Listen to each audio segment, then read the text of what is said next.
sightseeing, the towns of Panama are hard to beat. Many ancient cultures have merged to create an individual atmosphere that is world-renowned. It's easiest to fly into Panama, and a great many people get their first glimpse of Panama City and Balboa from the air. You just can't help being impressed by the tremendous variety of sights, all jammed into a tiny republic which is just about the size of the state of Maine. It's impressive from the moment you arrive at Tucumán National Airport and get to know the prominent landmarks, such as the building housing the National Assembly and the many examples of modern architecture which are springing up all over the country.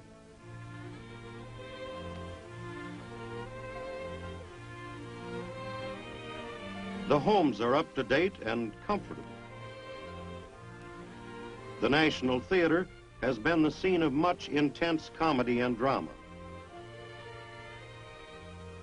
The works of the greatest playwrights have been performed here.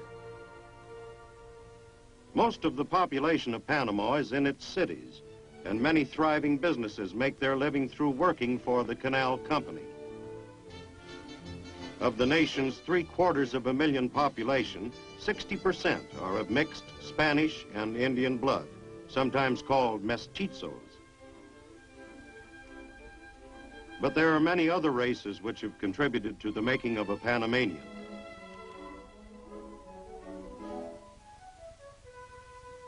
The National Lottery plays a big role in the lives of those who hope for a quick change of fortune. Tickets are sold on street corners, and the high spot comes every Sunday morning at 11 o'clock when the winning numbers are drawn.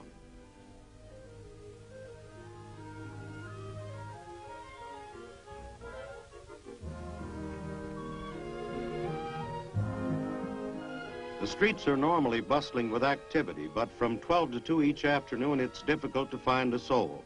It's siesta time.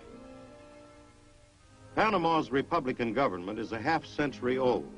Once a part of the country of Colombia, the country has been turned by an accident of geography into one of the Western world's most critical defense areas.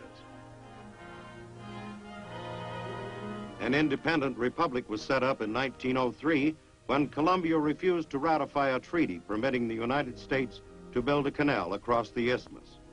The current government is elected and consists of a legislature, a judiciary, and an executive.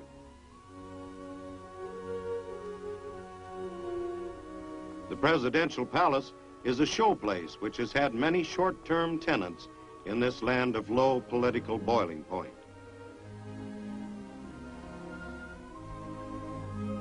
Panama has no official army at her command. A police force numbering about 2,500 maintains watch over the citizenry. The country receives protection from foreign invasion through the Monroe Doctrine and other treaties which guarantee hemispheric aid. The new university near Panama City is an impressive series of structures, all built in the modern vein.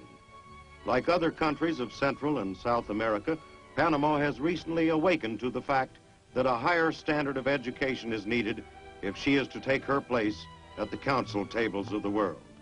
The functional and streamlined look of these university buildings mirrors the forward approach Panama is taking toward the entire subject of education. Courses are part of a cooperative education program between Panama and the United States, and they're designed to ensure a free exchange of democratic ideas. The promises of education have brought a new outlook for many, but there are also old beliefs with great influence.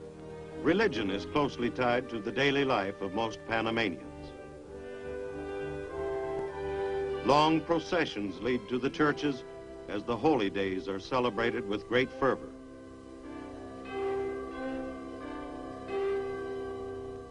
The architecture of many places of worship shows the influence of early European settlers.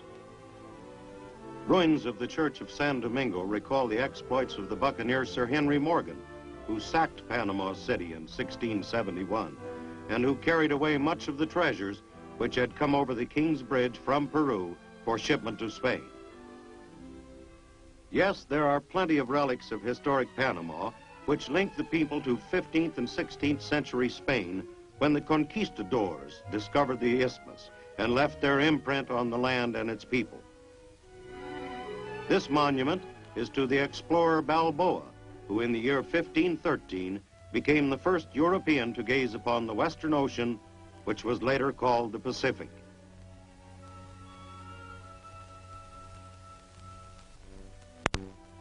Panama's splendor has many different forms. Scenic beauty is one, and another is at carnival time. Celebrations are held traditionally in the spring as a preface to the Easter season, and they are notable for the intense excitement of the music and dancing.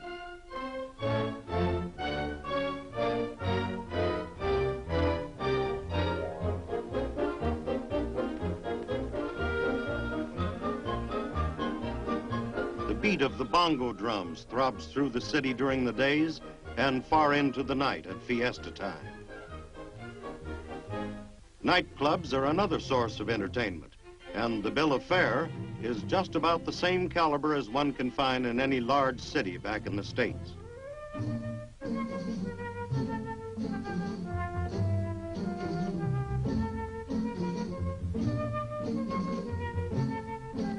But life in Panama is not all play. Though industrial activity is somewhat limited because most natural resources are in the interior and hard to get at, Panamanians are making a big effort to expand manufacturing capacity.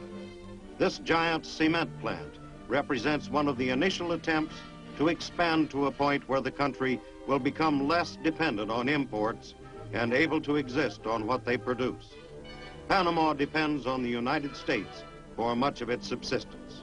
It is important to our government that the Central American republics have a healthy economy and the vigor to resist the plague of communist infiltration in the Western Hemisphere. Workers in the cities are gradually learning to operate the complicated machinery of modern manufacturing plants.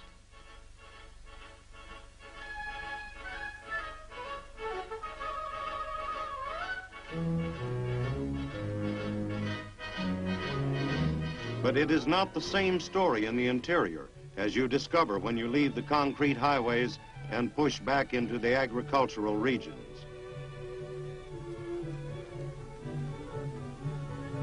Bananas are the principal crop and form the backbone of the export trade. The harvesting machine here is a sharp machete.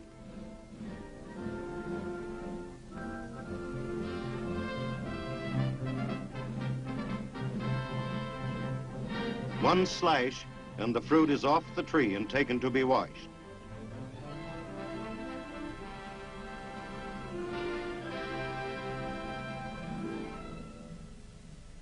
Then it's on its way to be eaten at the tables of the world. The yellow fruit is Panama's top item of her export list. Most of the plantations are financed by American business firms, and the United States is the principal purchaser of each crop. The loading onto refrigerated boats is done by means of specially designed conveyors.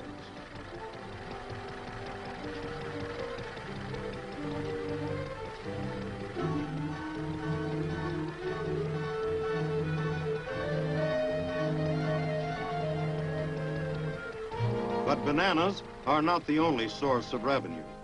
There's a small gold trade, and some attempt is made to dig out other minerals.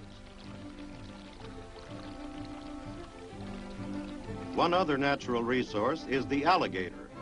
The skins of the big reptiles are used in the manufacture of many kinds of articles.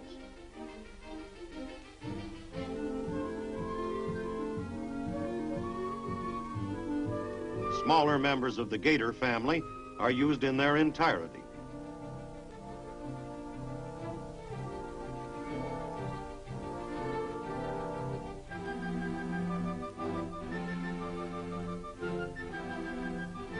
After processing is completed, the skin of the young alligator has been transformed into an attractive handbag, which is sold all over the world.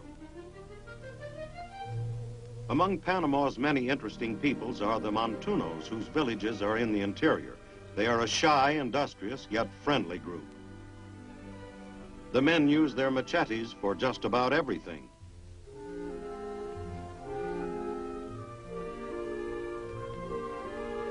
Modern ways of life are taking a long time in making themselves evident in the patterns of the montunos.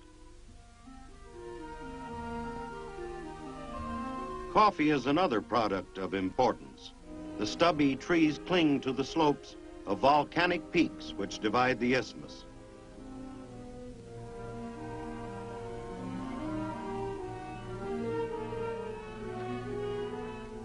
The climate of the Cherokee Hills is just right for producing the beans which eventually find their way to the coffee pots around the globe.